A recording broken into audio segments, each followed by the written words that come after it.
네. 오늘 33절에 보시면 가버나움으로 오는 길에서 제자들이 서로 어떤 한 토론을 했던 것이 기록되어 있습니다. 예수님께서 제자들에게 묻습니다. 너희가 길에서 서로 토론한 것이 무엇이냐? 34절에 보니까 그들이 잠잠하고 있습니다. 예수님께서 들으시면 책망받을 만한 일, 예수님께서 기뻐하지 않으실 일이라는 것을 직감하고 아무도 말하지 않습니다. 그러나 같은 본문이 기록된 다른 마태복음과 누가복음, 그리고 오늘 35절을 미루어 짐작해 보면, 읽어서 짐작해 보면 서로 누가 큰지, 하나님 나라에서 누가 큰지에 관해서 서로 토론했던 것을 알 수 있습니다. 자, 여러분 30절 보십시오. 그곳을 떠나 갈릴리 가운데로 지날새. 이들이 길에서 토론할 때 이 길은 어떤 길이었냐면 그곳을 떠나서 갈릴리로 오던 길에서 천국에서 누가 큰지를 지금 서로 언쟁을 벌였다고 하는 것입니다. 그곳은 마태복음 9장 2절부터 기록된 변화산이라는 장소를 우리에게 보여주고 있습니다. 변화산에서 떠나서 갈릴리 가버나움으로 오는 길에서 서로 누가 큰지를 서로 다투었다고 하는 이야기입니다. 이 변화산의 이야기는 제가 장례식 때 항상 설교하는 그런 내용입니다. 변화산은 하나님 나라의 한 단면을 보여주는 사건이었습니다. 몸이 변형되는데 용모가 해처럼 빛나고 옷이 휘어져서 얼마나 이렇게 밝게 이 빛으로 휘어졌는지, 얼굴도 해처럼, 옷도 완전히 변형된 모습으로 그렇게 예수님 자신의 모습이 드러나고 있습니다. 우리가 천국에 가게 되면 우리의 지금의 육체의 몸이 아닌 새로운 몸을 입게 될 것입니다. 또 그곳에서 보았던 것이 율법의 대표라고 알려져 있던 모세, 선지자의 대표로 알려져 있었던 엘리야를 거기서 만나게 됩니다. 천국은 먼저 떠난 우리의 사랑하는 우리 가족들, 우리의 신앙의 선배들을 만날 수 있는 곳이기도 하죠. 자, 그뿐만 아니라 하나님의 음성이 들려오는 곳이었습니다. 이는 내 사랑하는 아들이요 내 기뻐하는 자다. 우리가 그렇게 보고 싶었던, 우리가 그렇게 불렀던 하나님을 직접 배움는 그 날이 천국의 날이죠. 얼마나 좋았던지 제자들이 우리가 여기에 있는 것이 좋사오니 우리가 산 아래로 내려가지 않겠다는 것입니다. 이 땅보다 훨씬 더 좋은 땅, 그곳이 바로 천국이라고 하는 것을 제자들이 변화산에서 천국의 일부분을 경험하고 지금 돌아오는 길입니다. 근데 예수님께서 변화산에 올라갔을 때 12명을 다 데리고 간 것이 아니라 야고보, 베드로, 요한 이렇게 세 사람만 데리고 갔습니다. 자, 이제 그곳을 떠나서, 변화산을 떠나서 갈릴리 가버나움으로 오는 길에 무슨 이야기를 했을까요? 3명은 교만했을 것이고 9명은 아마 시기가 일어났겠죠. 우리 너 봤어? 막 이러면서 너를 말해도 이거 상상도 못할 거야. 이런 이야기가 있었겠죠. 서로 누가 큰지 서로 토론하고 있었습니다. 그때 예수님께서 그 논쟁을 종식시키시는데 35절에 이렇게 말씀하시죠. 한 방에 정리하십니다. 예수께서 앉으사 12제자를 불러서 이르시되 누구든지 첫째가 되고자 하면 뭇사람의 끝이 되며 뭇사람을 섬기는 자가 되어야 하리라 하시고, 그들의 야심을 책망하지 아니하시고 그들의 야심을 채울 수 있는 길을 알려주시는데, 그것이 뭐냐면 낮아지는 것이죠. 세상에서는 첫째가 되려면 첫째가 돼서 아랫사람을 지배해야 되는데, 하나님 나라에서는 첫째가 되려면 오히려 마지막의 자리에 서는 것이, 오히려 섬김의 자리에 서는 것이 더 하나님 앞에 가장 높은 자리에 서게 되는 것이라는 소위 역설이죠. 역설, 반전의 메시지를 전해주고 계십니다. 그러고 보면 예수님께서는 무척 많이 세상의 가치관과 다른 반전의 메시지를 우리에게, 파격적인 메시지를 많이 전해주셨습니다. 가령 이런 것이죠. 가난한 자가 세상의 부자보다 더 좋은 운명을 맞이할 가능성이 있다든지, 애통하는 자가 복이 있다든지, 심령이 가난한 자가 복이 있다든지, 의에 줄이고 목마른 자, 해갈되지 않은 갈급함 속에 있는 것이 오히려 그것이 복되다든지, 굉장히 파격적인 그런 말씀들을 많이 하셨고, 오늘 9장과 10장을 쭉 이어서 보면 십자가의 길, 크게는 이 길은 십자가의 길을 향해 가는 길입니다. 십자가도 역설이죠. 죽어야 사는 것, 내가 낮아져야 높아지는 것을 보여주신 사건이 십자가의 사건. 오늘 그런 맥락 속에 오늘 이 본문도 자리하고 있습니다. 그러니까 내가 높아지려면 오히려 낮아지는 것이 더 복된 것이다. 굉장히 파격적인, 굉장히 놀라운 그런 메시지입니다. 그런데 파격 2, 두 번째 더 파격적인 장면이 있습니다. 예수님께서 제자들을 다 불러 모으고 36절에 보시면 어린아이 하나를 데려다가 그들 가운데 세우셨습니다. 가운데라고 하는 자리는 선생님의 자리입니다. 스승의 자리죠. 제자들 가운데 항상 자신이 서던 그 자리에 어린아이를 이 스승의 자리에 세워놓았습니다. 어린아이는 배우는 사람이지 누구를 가르치거나 가르침의 내용이 될 수 없는 그런 존재였습니다. 아주 파격적인 행위입니다. 절대로 어린이는 어른들 틈에 낄 수 없는 존재가 바로 그 당시의 어린아이의 위치였습니다. 저도 최근에 최근에는 보지 못하지만 전의 일을 기억해 보면 그 어른들이 막 모여있는 그 틈에 아이들이 끼면 그 장터에서 마이크를 잡은 분이 하는 말 있죠. 애들은, 이때도 그랬습니다. 애들은 가라. 그러지 않습니까?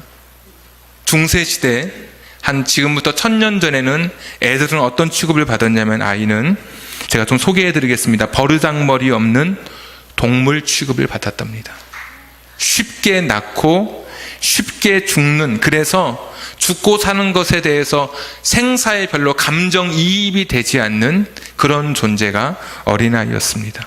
그러니까 일종의 익명 상태, 아직 명부에 올라가지 않은 듯한 그런 미생, 완벽한 인간의 형상이 아닌 그냥 아직 사람이 덜 된 존재, 그런 정도로 여겨진 그런 어린아이의 모습이 중세시대의 모습이고, 그거보다 더 오랜 고대에는 이렇게 아이를 취급했다고 합니다. 중요한 물건이긴 하지만 아직 인간은 아닌 상태. 그래서 마음대로 아이를 버리거나, 지금의 우리의 현대 감정으로는 이해할 수 없지만 그때는 그랬다고 합니다. 예수님 시대도 마찬가지였습니다. 예수님 시대도 중세 고대처럼 어린아이에 대한 인식이 그렇게 높지 않던 시대입니다. 5세 생존율이 한 50%밖에 되지 않는다고 그러죠. 그러니까 5살 넘어갈 때까지 그 정도 아이가 커가는 것은 반밖에 되지 않기 때문에 아이가 죽는 것이 그냥 그렇게, 그리고 아이가 어떻게 고통당하고 이런 것에 대해서 크게 마음을 두지 않던 시대가 역시 예수님의 시대였습니다. 어린아이라고 등장하는 단어가 파이디온이라고 하는 그런 단어입니다. 파이디온은 7살 정도까지의 어린이를 가리키는 그런 단어입니다. 그러니까 아주 갓난아이 이렇게 이제 구분하는 그런 단어가 있는데, 이 파이디온은 7살 정도. 그런데 이스라엘에서는 6살, 그러니까 6살까지는 율법을 가르쳐 주지 않습니다. 율법에 대한 의무가 없습니다. 율법은 하나님 나라에 들어가기 위한 공적을 쌓는 그런 한 방편이었지 않습니까? 그런데 율법에 대한 의무가 없기 때문에, 율법을 가르쳐 주지 않기 때문에 6살까지는, 그러니까 7살 미만 이 파이디온 아이들은 전혀 율법도 모르고 율법의 공적을 쌓지 못한, 그냥 별 볼 일 없는, 가치 없는 그런 아이에 불과한 것입니다. 그래서 예수님 시대만 하더라도 인구를 셀 때 어린아이들은 다 뺐습니다. 아직 완벽한 사람으로 보지 않고 하나님 나라의 구성원으로 그들을 여기지 않았습니다. 또한 그들은 그 시대에 다른 사람들에게 착취당하면서 살아가는 그런 어린아이의 그 위치였던 것을 기억해 보면, 그런 시대에 예수님께서 이 어린아이를 스승의 자리에 세워놓은 것이죠. 그러니까 모든 사람의 꼴찌요, 모든 사람의 종이었던 어린아이를 그 어른들 있는 그 틈에, 낄 수 없는 그 어른들, 그것도 중심에 세워 놓았다고 하는 것은 지금 우리가 생각하는 것 이상으로 훨씬 더 파격적인 주님의 행동이었음을 우리가 오늘 성경을 통해서 다시 한번 확인하게 됩니다. 또다시 파격적인 것이 이어집니다. 높아지려면 낮아져야 된다고 하는 것도 엄청난 파격적인 말씀이고, 가치 없고 쓸모없는 그런 존재로 여겨지던 어린아이를 선생의 자리에, 납비의 자리에 세운 것도 엄청난 파격적인 일인데 더 파격적인 일이 일어납니다. 한번 37절 한번 읽어보시겠습니다. 다 같이 읽겠습니다. 시작. 누구든지 내 이름으로 이런 어린아이 하나를 영접하면 곧 나를 영접함이요, 누구든지 나를 영접하면 나를 영접함이니, 아니요, 나를 보내신 이를 영접함이니라. 아멘. 엄청난 파격이 있는데, 어린아이 하나를 영접하면 누구를 영접하는 겁니까? 예수님 자신을 영접하는 것이다. 아니, 한 걸음 더 나아가서 나를 보내신, 내게 사명을 주시고 구원의 계획을 실천하도록 나를 이 땅에 사명을 맡겨서 보내주신 그 하나님, 그분을 영접하는 것이다. 그러니까 어린이가 예수님과 동일시되고 하나님과 동일시되는 장면이 오늘 예수님의 말씀 속에 기억되어 있습니다. 이거 놀라운 사실 아닙니까?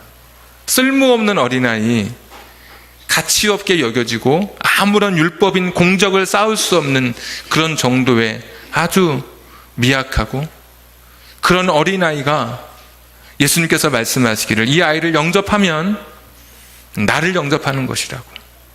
그래서 오늘 말씀해 보시면 이렇게 되어 있죠. 내 이름으로 이런 어린아이 하나를 영접하면. 내 이름으로, 이름이라고 하는 것은 그 당시에 자기의 권력이나 힘이나 신분, 어떤 인격을 상징하는 거죠. 그래서 이런 경우 있지 않습니까? 어떤 교장 선생님에게 부탁을 합니다. 내가 어디 회사에 들어가야 되는데 선생님 제게 좀 글을 하나 써주십시오. 그러면 교장 선생님이 이 학생은 이렇고 해서 당신 회사에 꼭 필요한 인재가 될 것입니다. 그리고 마지막에 교장선생님의 이름을 딱 적습니다. 그러면 그 회사에서 그것을 보고 그 교장선생님의 인격이나 또 그분의 추천하는 것을 보고 그것을 받아들일 수도 있고 받아들이지 않을 수도 있죠. 만약에 그 이름을 보고 이 아이를 받아들이면 이 아이를 받는 것 넘어서 그 교장 선생님을 받아들이는 것과 마찬가지고, 만약에 부탁을 했는데 이것을 거절하고 받아들이지 않으면 사실은 부탁한 그분을 거절하는 것과 마찬가지죠. 오늘 예수님의 말씀이 이것입니다. 내가 내 이름으로 너희들에게 이 아이를 부탁한다. 내가 이 아이를 내 이름으로 너희들에게 부탁한다. 너희가 이 아이를 받아들이면 그것이 그래서 나를 받아들이는 것이고 나를 보내신 하나님을 받아들이는 것이고, 나의 이름으로 부탁한 이 어린아이를 너희가 받아들이지 않으면 나를 거절하는 것이다. 오늘 그런 말씀입니다. 실제로 마태복음 25장에 보시면 마지막 심판날에 대한 이야기를 예수님께서 말씀하시는데 이렇게 말씀하시죠. 내가 배고플 때 너희들이 먹을 것을 내게 주지 않았다. 우리가요? 사람들이 묻습니다. 내가 목마를 때 너희가 내게 마실 것을 주지 않았다. 우리가요? 내가 헐벗었을 때 너희들이 나를 입혀주지 않았다. 내가 옥에 갇히고 내가 힘들어할 때 너희들이 나를 돌봐주지 않았다. 우리가 언제 그랬습니까? 그랬더니 주님께서 하신 말씀이 작은 아이 하나에게 한 것이 내게 한 것이고 작은 아이에게 하지 않은 그것이 내게 하지 않은 것과 마찬가지다. 정확하게 오늘 예수님께서 부탁한 그런 어린아이를 영접하는 것은 예수님께서 나를 영접하는 것이라고, 그리고 영접하지 않으면 나를 영접하지 않는 것이다 라고 분명히 제자들에게 말씀해 주셨습니다. 여러분, 놀라운 이야기입니다. 오늘 제가 제 이 원고에는 소 제목을 붙였는데 파격 1, 파격 2, 파격 3입니다. 첫 번째 파격은 세상의 가치를 역전시키지 않습니까? 높아지려면 낮아져야지. 두 번째 파격 2는 쓸모없는 어린아이, 가치 없는 어린아이, 아직 미성숙한 존재인 어린아이를 어른들의 틈에, 그것도 스승의 자리, 납비의 자리에 세워놓은 건 엄청난 파격이죠. 파격 3은 그런 어린아이를 받아들이는 것이 나를 받아들이는 것이라고, 사람들이 전혀 염두에 두지 않았던, 숫자에도 세워지지 않았던 그 어린아이를 나 자신이라고 예수님께서 말씀하고 있는 것입니다. 오늘 제자들은 예수님께서 어린이에 대해서 어떻게 생각하시는지 잘 배웠던 그런 사람들입니다. 어린이를 영접할 수 있는 그런 주님의 마음을 배웠고, 또 이 영접하는 것이 누구를 영접하는 것인지 이것을 잘 배웠던 사람들이 제자들이었습니다. 자, 그런데 여러분 성경 한 장 넘겨보십시오. 마가복음 10장 13절 말씀. 마가복음 10장 13절. 사람들이 예수께서 만져주심을 바라고 어린아이들을 데리고 오매 제자들이 꾸짖거늘. 예수께서 보시고 노하시어 이르시되 어린아이들이 내게 오는 것을 용납하고 금하지 말라. 하나님의 나라가 이런 자의 것이니라. 여러분, 왜 예수님께서 오늘 14절에 노하셨다 그랬죠? 분노하셨다 그랬죠? 제자들 향해서 왜 그랬을까요? 얼마 전에 이야기했지 않습니까? 너희들 아이를 영접하는 것은 나를 영접하는 것이라고, 하나님을 영접하는 것이라고 이야기했는데 제자들이 아이를 영접하지 않고 쫓아낸 겁니다. 예수님 너무 분하셔가지고 하나님 나라가 이런 자의 건, 어린이들의 건, 하나님 나라는 그 주인공이 어린이라고 좀 과격적인 언사를 하고 계시죠. 심지어 15절에 내가 진실로 너희에게 이르노니 누구든지 하나님의 나라를 어린아이와 같이 받들지 않는 자는 결단코 그곳에 들어가지 못하리라 하시고. 자, 이 말씀은 조금 생각해 봐야 됩니다. 이 본문의 말씀은 해석이 두 가지입니다. 좀 복잡하게 느껴져도 잘 들어보십시오. 어린아이를 주격으로 해석하는 경우가 있고 어린아이를 목적격으로 해석하는 경우가 있습니다. 이게 무슨 이야기냐면, 어린아이가 주격이 되면 이런 해석입니다. 어린아이가 하나님 나라를 받아들이는 것처럼 너희가 받아들이지 않으면 너희는 천국에 갈 수 없다. 그래서 어린아이의 마음으로, 어린아이가 포용력이 있고 모든 것을 수용하는 것처럼 하나님 나라를 받아들이는 그런 것처럼 너희가 하나님 나라를 받아들여야 된다. 이게 주격의 표현입니다. 오늘 성경도, 우리 성경도 약간 그런 식이죠. 하나님의 나라를 어린아이와 같이 받들지 않으면, 그러니까 어린아이가 받드는 것처럼 그렇게 하나님 나라를 받아들이지 않으면 너희는 천국에 못 가. 이것이 이제 주격적인 해석이고, 이 어린아이가 목적격으로 해석될 수도 있습니다. 그러면 뭐냐면, 어린아이를, 이렇게 되는 거죠. 어린아이가 아니고 어린아이를 받아들이지 않으면 너희가 천국을 맞이할 수 없다. 이것이 목적격의 해석입니다. 완전히 다른 해석입니다. 우리 성경은 약간 주격으로 해석되어 있죠. 어린아이가 하나님 나라를 받아들이는 것처럼 하지 않으면 너희는 하나님 나라에 못 가. 근데 목적격은 어린아이를 받아들이지 않으면 너희가 하나님 나라에, 도래하는 하나님 나라를 너희가 맞아들일 수 없어.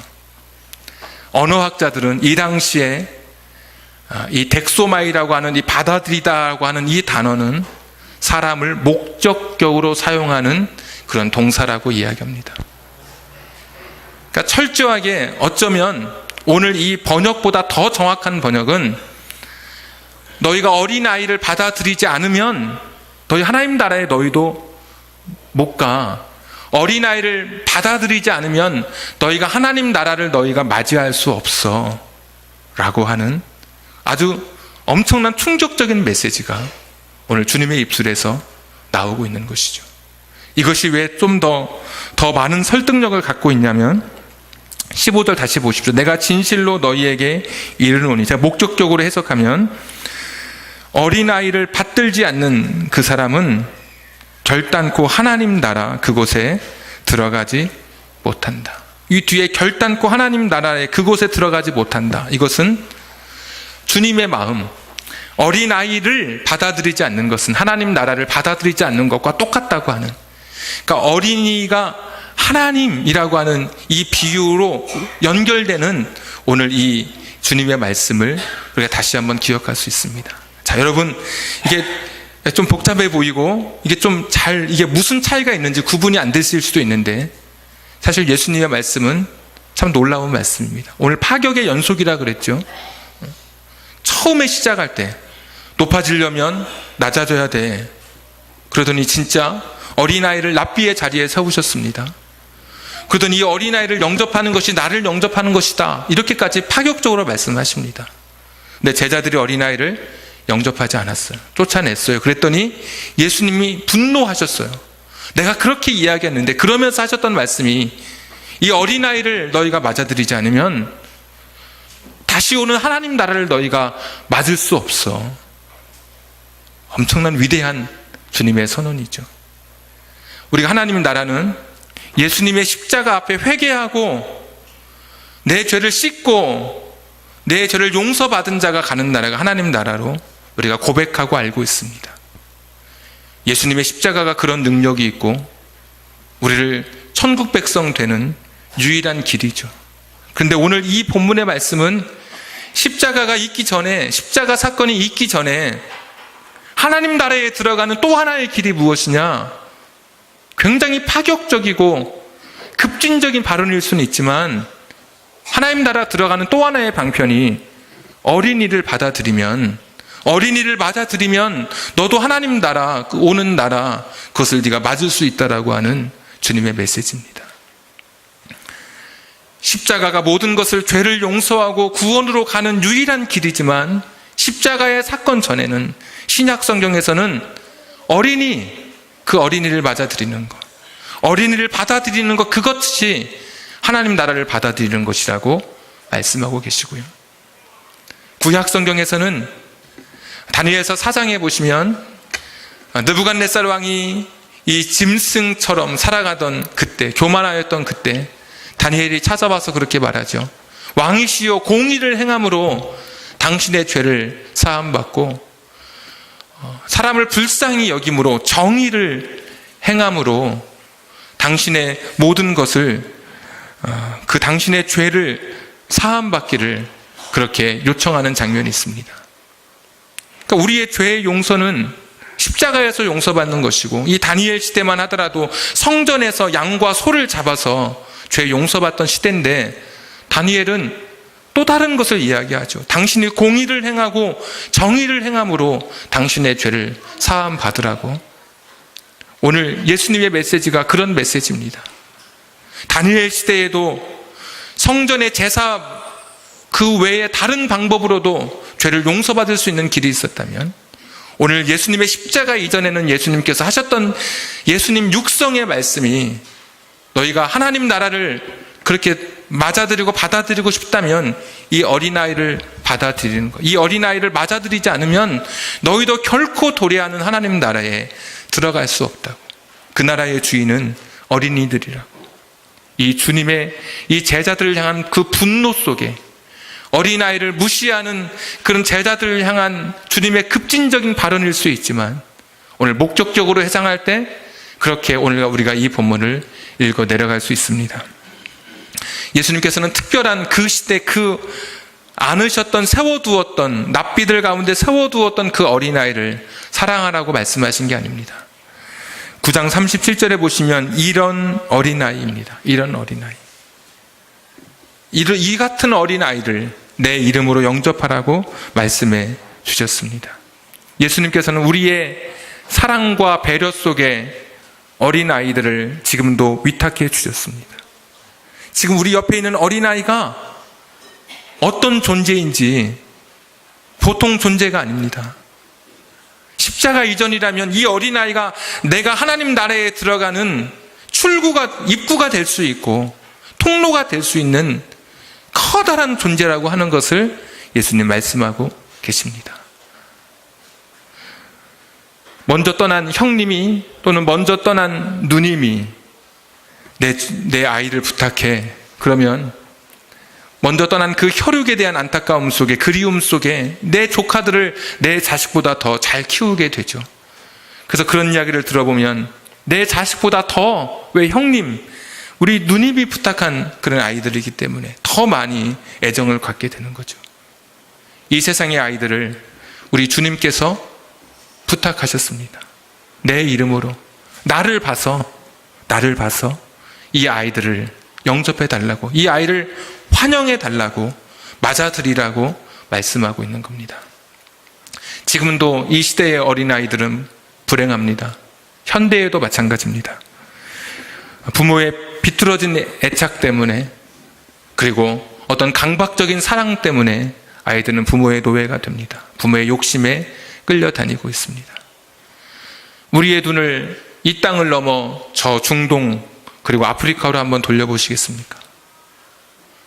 굶어 죽어가는 아이들이 5초에 1명씩 지금도 죽어가고 있습니다. 세계 식량기구에서는 이 기아, 헝거의 문제를 살부, 문제를 풀다, 해결하다 그렇게 사용하지 않고 파이팅할 때 화이트라고 하는 단어를 씁니다. 파이트. 이것은 전투적인 용어죠. 이 굶어 죽어가는 것은 해결할 문제가 아니라 이것은 싸워야 할 문제라고 하는 것이죠. 지금도 많은 아이들이 흙으로 만든 쿠키를 먹으면서 자기의 배고픔을 달랩니다. 그들의 몸이 어떻게 되겠습니까? 그들은 지금도 썩은 물을 마십니다. 고통받고 있죠. 학교는 고사하고 아침부터 그 뜨거운 태양이 장렬하는 그 채석장에서 고사리 같은 손으로 돌을 깨면서 그렇게 평생을 살아가는 어린아이들, 꿈도 없고 희망도 없고 소망도 없는 어린아이들이 이 세상에 있습니다. 우리 자녀를 사랑하라고 하신 게 아니라 이 모든 아이를 사랑하라고 오늘 주님은 말씀해 주셨습니다. 한쪽에서는 다이어트 열풍이 불고 있고 한쪽에서는 먹지 못해 굶주려 죽어가고 있는 그런 아이들. 전쟁이 일어나고 기근이 일어나면 가장 많이 피해를 보는 것이 우리 무고한 어린아이들입니다. 시리아에서 난민을 태운 배가 지중해를 건너다가 그만 너무 많은 숫자가 타서 난파하고 다 사람들이 빠져 죽었습니다. 쿠르디라고 하는 아이가 몇 년 전에 터키 해변가에 엎드려진 채 그렇게 죽어있는 안타까운 그런 이야기들. 수많은 아이들이 희생되고 고통당하고 있는 이때 주님께서 그 아이들을 향해서 원하셨던 것이 무엇인지, 그리고 오늘 저와 여러분에게 지금 주님께서 요청하시고 부탁하시는 것이 무엇인지, 이 세상의 모든 어린아이들, 주님께서 주님의 이름으로 부탁하신 그런 어린아이들, 어쩌면 예수님의 십자가가 없었다면 내가 그 어린아이를 받아들임으로 천국을 맞이할 수 있었던 그런 천국으로 가는 통로가 되었던 그 어린아이, 그 어린아이를 사랑하고 품에 안고 살아갈 것을 우리에게 말씀하고 있습니다. 마가복음 9장과 10장에 보시면 예수님의 행위 중에 다른 마태복음과 누가복음에 이 사건이 두 사건이 다 나옵니다. 근데 다른 표현 하나는 마가복음의 9장과 10장에 있는 모든 표현은 아이를 안았다는 표현이 마가복음에만 등장합니다. 그래서 오늘 마가복음을 선택했습니다. 베드로는 예수님의 그 행위를 눈여겨보았고 마가에게 설명해 주었겠죠. 예수님이 글쎄 그 아이를 안아주셨어. 품에 안아주셨어.